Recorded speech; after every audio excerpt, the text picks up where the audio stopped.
Picture this. We are traveling back over 120 years. Yet in that mirror, we can strangely see a reflection of Liverpool's current season. The same motivations, the same painful blows, the same slow but relentless climb from darkness into the light. The story of the first league title in 1901 isn't just dry statistics, it's a true sporting drama. It's an almost prophetic tale that even after the worst possible start, even after tragedy, even when everyone has written you off, Liverpool finds a way to get back up. And today we are diving into that history, as if we are living it for the very first time. This is LFC Life, let's get started. It all begins not with triumph, but with ashes. Before the 1900-1901 season, Liverpool were a club with unfinished business. The year before, they had gone toe-to-toe with Aston Villa right up to the final game, with a shot at becoming champions for the first time. It all came down to that one match, and that's when Liverpool suffered a humiliating 5-0 thrashing. It was a wound everyone remembered. And so, when the next campaign should have been the season for revenge, it became a nightmare. The thing that occasionally happens to Liverpool happened again. Hopes were sky high, but reality dragged them down to the cellar. 8 consecutive defeats, a start to the 1899-1900 season that is almost impossible to imagine. The press mocked them. Is this side ever gonna win a point? The fans were in shock. The team were losing to everyone, everywhere. It was a moment when it felt like Liverpool were simply in a free fall. Sound familiar, yeah? We are living through that very feeling right now. Right in the middle of this collapse came what in modern football would call a sucker punch.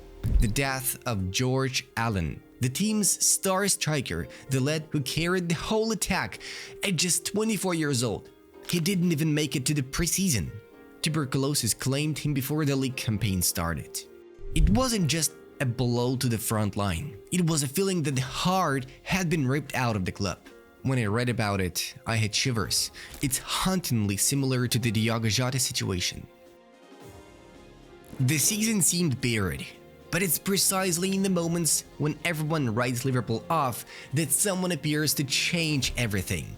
In January 1900, Sam Raybould arrived in Anfield, a modest forward from a second division club. His debut was nervy, but then in the Merseyside derby at Goodison Park, he scored in the very first minute. Even though they lost that match, something clicked within the squad. Raybould and new winger Satterthwaite were the spark that ignited the engine. Liverpool finished the season with an incredible surge, 8 wins in their last 10 matches. And although the club only finished 10th in the table, they were, in fact, entering the new season as a team that had found championship form. Then, another key figure enters the stage, Tom Watson. The manager Liverpool had practically poached from Sunderland a few years earlier. A man who was the best in the country, an innovator, a thinker. And right now, an innovator and a thinker from the Premier League is in the running for the Liverpool manager's job. Read more about him in the LFC Live app. The link will be in the video description and in the pinned comment. He was a pioneer of sports science, even long before it became a science. The routine was like clockwork. Mandatory walks twice a day, training at 9:45 a.m. and 3:30 p.m. Breakfast was weak tea, chops, eggs, and stale bread. Butter, sugar, potatoes, and even milk were banned. Yet, he allowed a glass of beer or claret with dinner. He was so devoted to the club that he once took almost £100 of club money on a family trip, believing it was safer that way, and was promptly robbed on Llandudno Pier. But the coach is only half of success. If Watson was the brain, Alex Raceback was the team's heart and muscle. He was only 21 when he became captain. His contemporaries wrote, his figure would attract attention anywhere. Tall, springly, muscular. He was the perfect embodiment of the football of his time. England's fastest halfback, an attack destroyer, a player who energized the team with unparalleled enthusiasm. And so, The 1900-1901 season begins. Liverpool explode out of the blocks. 3-0 against Blackburn, 5-0 against West Bromwich. 10 goals in 3 games. The press started talking. The side looks wonderfully well balanced. And the fact that they'd finished mid-table last season no longer mattered. What counted was form, the momentum, and the mood. But the most crucial moment came on November 10th. Aston Villa arrived at Anfield, the very team that had hammered Liverpool 5-0 a year earlier. And what did Liverpool do? They delivered a resounding 5-0 reply. Watson's side simply blew them away. Passing, movement, pace. Raybold's second goal was a genuine peach. The same Raybold who would go on to finish the season with 17 league goals and became the first Liverpool player to score 100 league goals. This was the day the fans felt it. This team could do something. But then, the first sharp twist. November, December, what would later be called the winter wobble, began. 3 straight defeats. The derby lost, knocked out of the cup. The team dropped to 8th place. And this is where the camera seems to zoom in to Tom Watson's face. Newspapers wrote that after the defeat to Blackburn, he looked harassed, hunted. It was the moment any other club would have capitulated. And this is where we find what we would call the Liverpool spirit even today. February 23rd, an away trip to Sunderland, a team higher up the table. The team Watson had once led to titles, and it was there that Liverpool won 1-0. That victory became the turning point. It was the start of a 12-match unbeaten run. The team began to grind out point after point, as if repaying a debt to fate. The defense became watertight, the attack rational, sharp.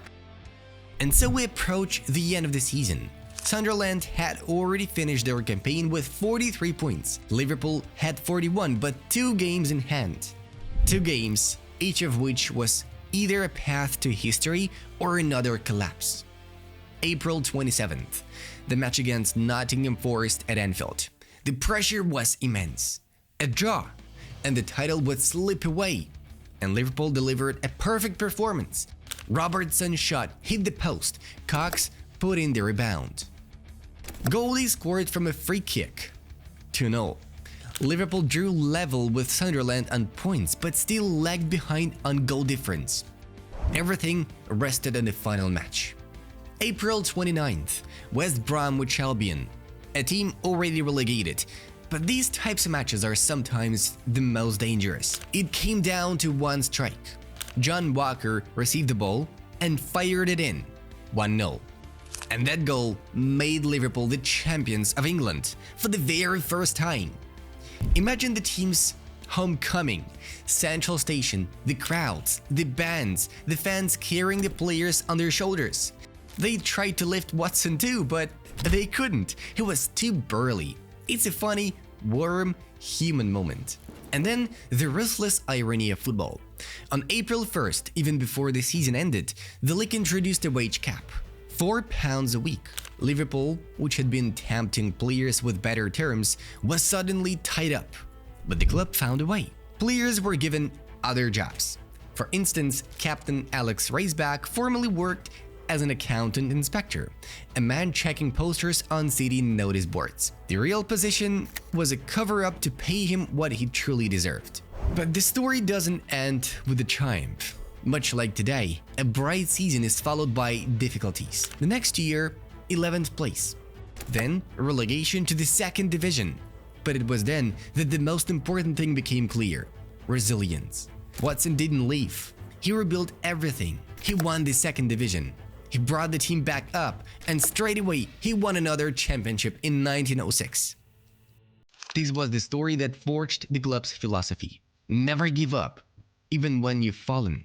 Get back up, even when you're on the floor.